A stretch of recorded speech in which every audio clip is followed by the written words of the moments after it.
So you're an ambitious person. You have big dreams. You want to succeed and eventually live the life you've always imagined in your mind.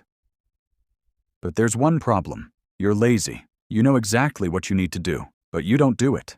And that creates guilt, because deep down, you know you're capable of so much more. This guilt builds up day by day, week by week, month by month, until it turns into acceptance. Then a new year arrives, with the same goals as last year. You start with motivation and a little bit of illusion, but before you realize it, procrastination quietly sneaks back into your life, like that relative who always shows up unannounced. This constant procrastination turns into a daily cycle of laziness, and before you know it, you label yourself as a lazy person. So how do we break this cycle and get rid of procrastination for good? There are tons of videos online, but most of them only focus on the symptoms, like deleting social media or removing distractions. Sure, these things might help in the short term, but they don't address the real problem, the root cause of procrastination. That root can be summed up in one word: inertia. In physics, inertia is the tendency of objects at rest to stay at rest, and objects in motion to stay in motion, unless acted upon by an external force. This is Newton's first law, and just as it applies to physical objects, it applies to our actions too. Starting any task, no matter how small, requires an initial push and a certain amount of energy to overcome inertia. And this is exactly where the problem lies. In our minds, we make that initial push seem so big and difficult that instead of doing the task, we completely avoid it. We distract ourselves with low-value activities that release dopamine.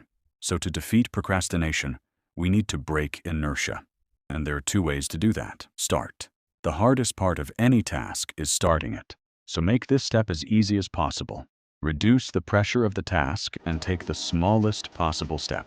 For example, if you tell yourself, I have to sit down and finish my 5,000-word article, the inertia is huge because the pressure is high.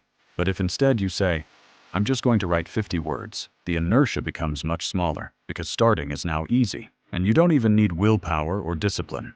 Another popular technique is the 2-minute rule. If you don't feel like doing something, just tell yourself you'll do it for 2 minutes, and after that, you're allowed to stop. For example, if you don't feel like cleaning your room, put on a song and clean until the song ends, then stop. The great part is that most of the time, you'll keep going for more than 2 minutes, or you'll end up writing more than 50 words. And that's because objects in motion tend to stay in motion. Once we start, we gain momentum, and that momentum pushes us forward for longer. At first, it's like pushing a ball up a hill.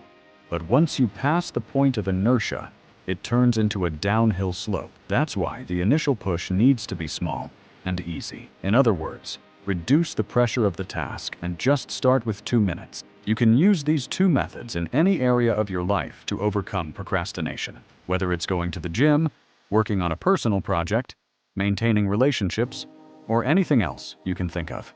As Martin Luther King once said, you don't have to see the whole staircase. Just take the first step.